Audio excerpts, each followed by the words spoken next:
Hello everyone, আসসালামু আলাইকুম। Welcome to Labanya's daily blogs. তোমরা সবাই কেমন আছো? আশা করি তোমরা সকলেই ভালো আছো এবং আমি আলহামদুলিল্লাহ অনেক ভালো আছি। অনেকদিন পর আম্মুর সাথে কাঁচা বাজার করতে গেলাম। ব্লগের থাম্বনেল টাইটেল দেখে হয়তো বা মনে করতে পারেন আমি কেন আজকে এরকম বোরিং একটা ব্লগ আপলোড দিলাম।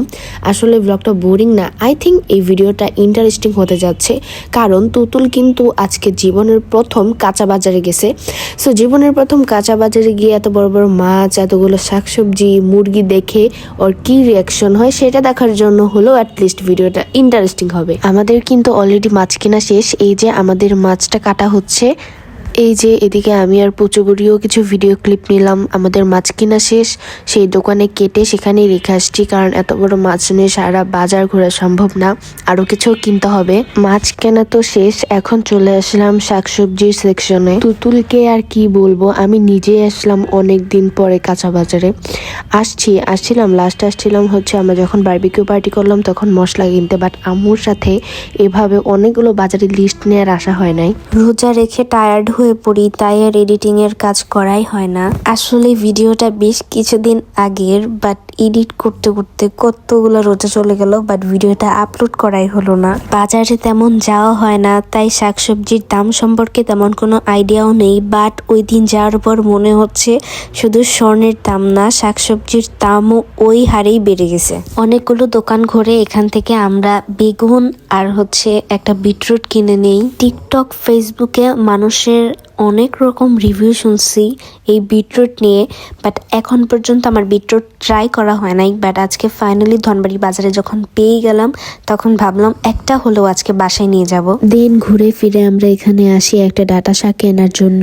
ডাটাগুলো দেখতে একদম ফ্রেশ আর নচনচে ছিল, তাই কিনেই নিলাম। সো গাইস, নচনচে ওয়ার্ডটা নিয়ে হয়তো বা তোমরা অনেক হাসি তামাশা করতে পারো, বাট এটা আমার আঞ্চলিক ভাষা। দেন এই সাইডটা এসে দেখি অনেক শাকের আইটেম ছিল, যেমন মূলার শাক, লাল শাক, ধনিয়া পাতা, লাউ পাতা, মূলা, লাউ। এখানের মোটামুটি আইটেমই প্রায় বাসায় ছিল, তাই এখান থেকে শুধু লাল শাক আর ধনিয়া পাতা কিনে নিই আমরা।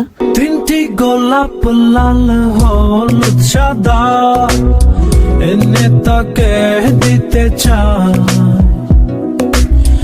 একবার আসুক সে সামনে আমার প্রাণ ভরে দেখতে চাই। গাইস, তোমরা দেখছো না এই গানটার সাথে ওই ফুলকপির ট্রেনটা?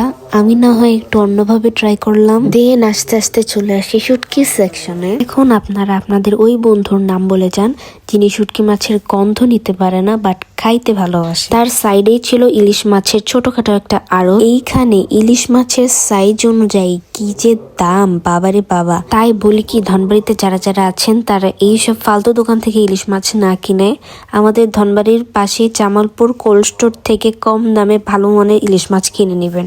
এইদিকে আবার শুটকির দোকান থেকে আম্মু যেন কি একটা শুটকি কিনে নিল, নামটা মনে নেই। সবশেষে একটা মুরগি কিনে আমরা বাসায় চলে আসলাম। আজকে কই আসছিলা? হ্যাঁ, সো গাইস, আজকের ভিডিওটা এই পর্যন্তই। রমজান মাসে রোজা থেকে কষ্ট করে ভয়েস ওভার দিয়ে এডিটিং করে তোমাদের সামনে একটা ভিডিও উপহার দিলাম। সো তোমরা কষ্ট হলেও একটা লাইক, কমেন্ট, শেয়ার করে যাবা। তোমরা সবাই ভালো থাকো, সুস্থ থাকো। আবার দেখা হবে তোমাদের সাথে নতুন একটা ভিডিওতে। Thanks for watching, bye bye.